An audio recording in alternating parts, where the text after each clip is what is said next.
Clint Eastwood has always maintained strict confidentiality about his personal life. However, even devoted followers were taken aback by what they discovered when the doors to his private garage was opened. Not only did what they found inside raise eyebrows, but it also left many stunned. This is a mystery simply waiting to be solved, not just a garage. You will be genuinely shocked by what awaits you beyond those doors, so stay with us. One of the most recognizable and historically significant estates in the Californian seaside community of Carmel by the Sea is Mission Ranch. This 22-acre estate has a spectacular view of the Pacific Ocean and the Carmel River. It started out as a functioning dairy farm in the middle of the 9th century. A barn, a dance hall, and even an officers' club were among the many uses for the property and its buildings over time. The site was in danger of being lost to contemporary development, despite its allure and historical significance. Clint Eastwood bought Mission Ranch in December 1986 with a specific goal in mind. Plans to develop the land into a condominium complex were underway at the time. Having been the mayor of Carmel and having a deep connection to the region, Eastwood intervened to protect the land. Instead of seeing it turned into commercial real estate, he wanted to preserve and restore its historical character. His acquisition signaled the start of a restoration effort to bring back the ranch's historic charm. A new garage was added as part of that repair. This was not intended to be a contemporary, ostentatious area like those found in the residences of famous people. Rather, Eastwood desired a design that complemented the character and aesthetic of the ranch's older structures. He ordered a freestanding stone garage to be built that could accommodate 2 cars. The garage was constructed with materials and architectural elements that closely resembled those of the existing buildings from the 1850s. To make sure the new structure blended well with the ranch, every little detail was taken into account. The garage was built with an emphasis on functionality and simplicity. This room shows Eastwood's reputation for prioritizing functionality above luxury. The simple yet sturdy design was intended to fulfill its function and blend in with its surroundings. It was more than just a car storage facility. It was a well-considered addition to a historically significant property that honored the original design. The garage was updated with necessary contemporary technology while maintaining a classic aspect. It was completely functioning with new plumbing and electrical wiring. In order to maintain the rustic feel, these additions were thoughtfully included. The overall design stayed in line with the historic structures in the area, as did the stone walls. The end effect was a room that retained the feel and appearance of the past, while functioning well in the present. There's more to Clint Eastwood's Mission Ranch garage than just cars. It is a thoughtfully organized component of a bigger whole. It stands for a reverence for the past, an emphasis on usefulness, and a dedication to keeping something significant. It was thoughtfully constructed and embodies Eastwood's values of timeless value, understated strength, and simplicity. The outside is visible to you. Let's now enter Clint Eastwood's private garage and discover the mysteries he hides there. It's evident that Clint Eastwood's garage was never intended to be a posh showcase once you enter. Rather, it is a practical and private workshop, a room created by a man who appreciates practicality, skill, and getting his hands filthy. This so-called Iron Sanctuary's interior is anything from ostentatious. It is straightforward, durable, and completely consistent with Eastwood's well-known taste for functional, hard-working environments. Large workbenches that are sturdy enough to tackle heavy-duty activities are available in the garage. The signs of years of use, rather than ornamental placement, are evident on these benches. Tools are neatly held in place by pegboards around the walls. Every tool, including spanners, wrenches, screwdrivers, and hammers, has a specific place. It displays a logical approach in which everything is kept accessible and serves a purpose. Included in this configuration are woodworking tools. Building and repairing things by hand has always piqued Eastwood's curiosity. These tools appeal to the part of him that enjoys transforming unusable things into something beneficial. The tools imply a garage teeming with practical inventiveness, whether they are being used for basic wood projects or auto parts. Simple wooden shelves are used to handle storage in the garage. They're not styled or polished. They prioritize utility over form and are made to support weight. The oil cans, cleaning cloths, and car care items on these shelves are evidence of a man who still thinks that maintaining his equipment the old-fashioned way is the best course of action. In order to facilitate speedy cleanups during a repair session, grease rags are frequently found tucked into corners or hanging off the sides of benches.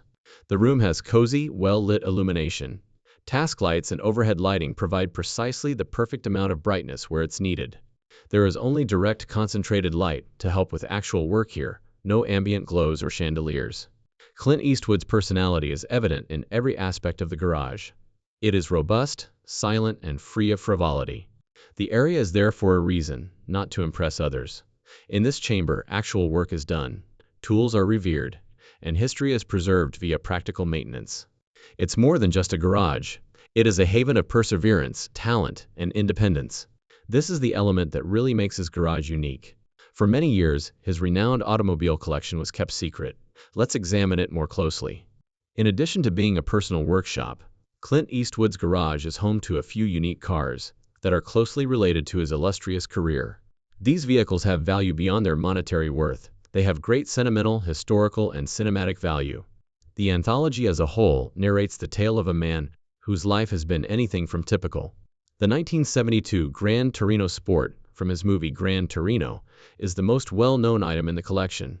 Eastwood bought the car and kept it in his garage after wrapped. Although the estimated value of this car ranges from $40,000 to $75,000, its cultural significance is what really makes it valuable. It mirrors Eastwood's persona in the movie, unpolished, tough, and distinctly American. In order to guarantee Eastwood's leading role in the good, the bad, and the ugly, producer Dino De Laurentiis also gave him a 1966 Ferrari 275 GTB. It was considered a luxury gesture at the time. With well-preserved specimens being valued at over $3 million, it is regarded as one of the most iconic sports cars ever produced. George Barris, the renowned auto designer responsible for many well-known Hollywood automobiles, later altered Eastwood's version. Before Eastwood finally sold it, Barris made the Ferrari a unique design by adding a CB radio and a metallic green finish. The 1967 Ford GT40 Mk3 is one of the rarest cars ever kept in his garage. According to reports, a Ford engineer had kept it secret for 30 years before Eastwood bought it. The Mk3 is particularly uncommon, and the GT40 series is well known for defeating Ferrari at Le Mans.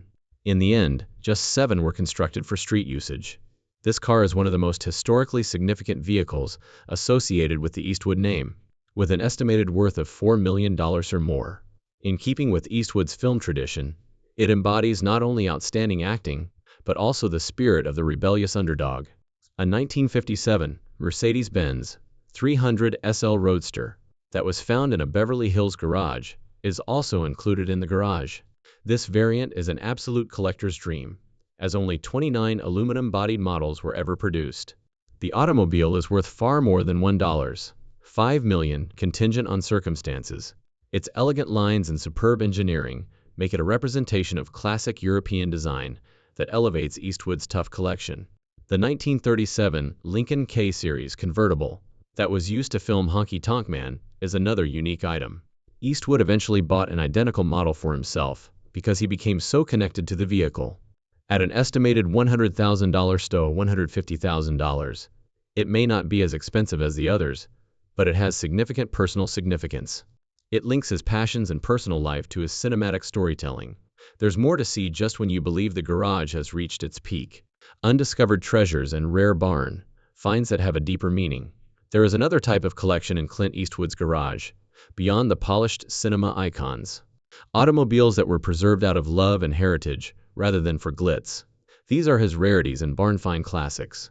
Automobiles that were meticulously restored after being abandoned and hidden for many years.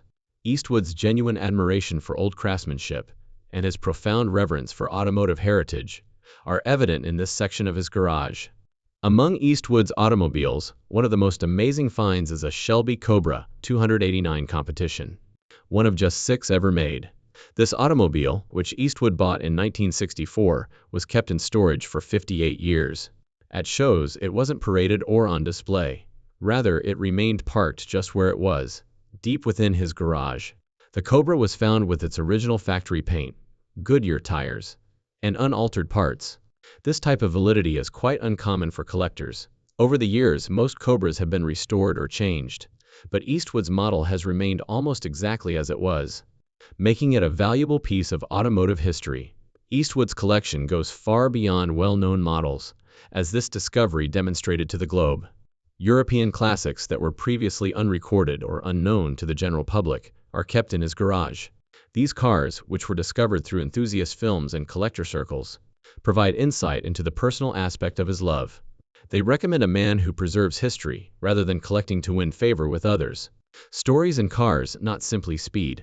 His collection also includes the custom 1932 Ford Roadster hot rod. No one found this automobile. It was designed and constructed with love and purpose.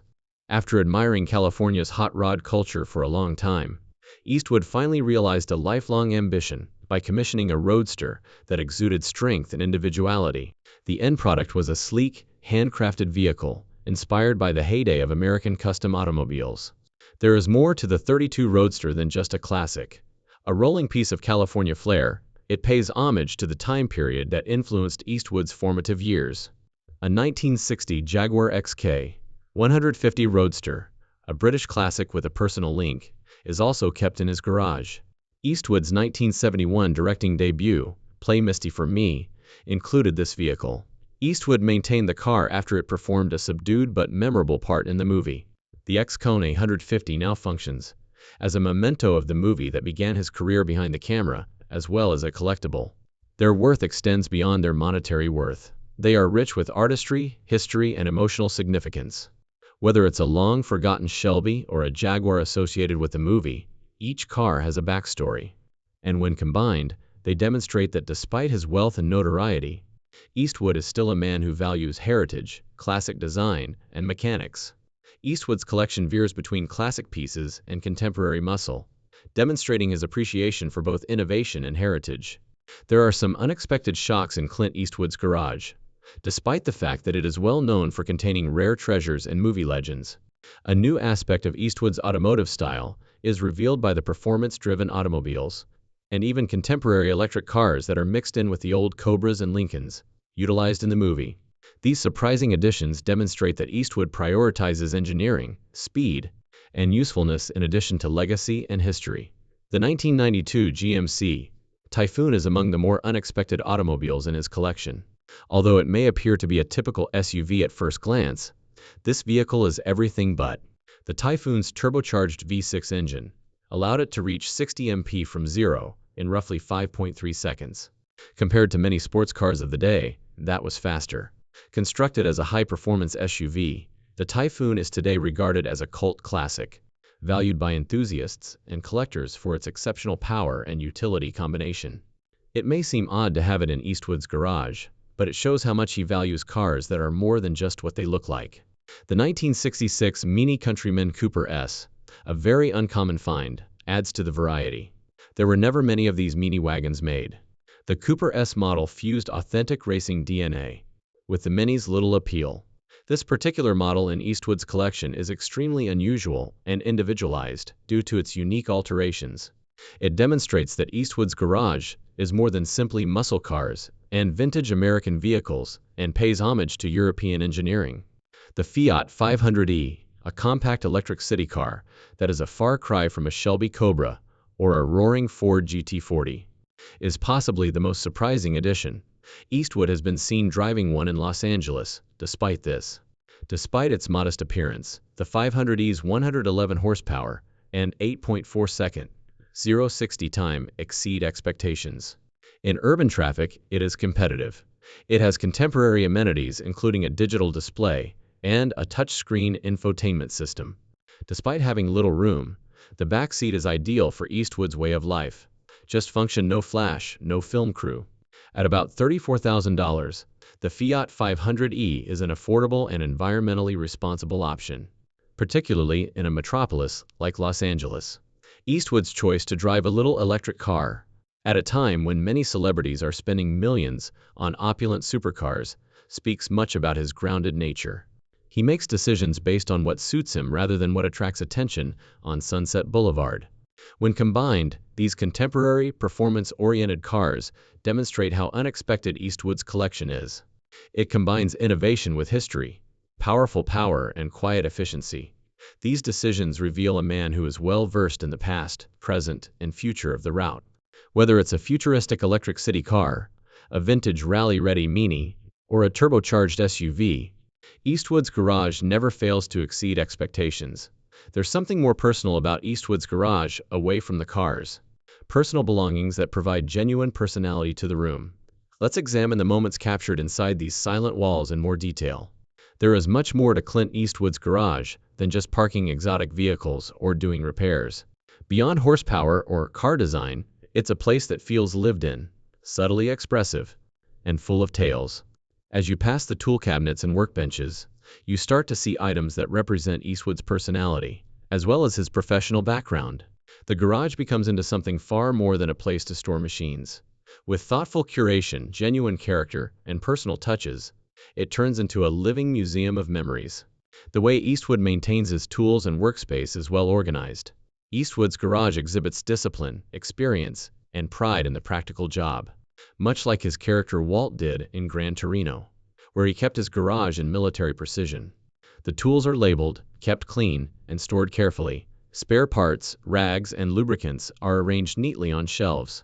All of this suggests a lifetime of ease with repairing, constructing, and preserving not only machinery, but also values. Long before he rose to fame as a movie star, this habit was formed when he was young, and took pride in his handiwork. But it's not just automobiles and tools in the garage. Warmth and emotional depth are added by the personal mementos that fills the room. The pistol from Eastwood's most well-known part in Dirty Harry is one of the most recognizable objects. It is securely on display as a representation of both the character and a significant turning point in his acting career. It is accompanied by a number of his famous wide-brimmed hats, from movies like Unforgiven and The Outlaw Josie Wales. There is more to these hats than just costumes. They have a strong connection to the silent, forceful figures he has played throughout the years. Eastwood's passion for music is evident in another section of the garage. He has accumulated vinyl records, turntables, and even a few musical instruments in a corner, creating an everlasting audiophile. Particularly well-known are jazz albums, some of which are rare original pressings.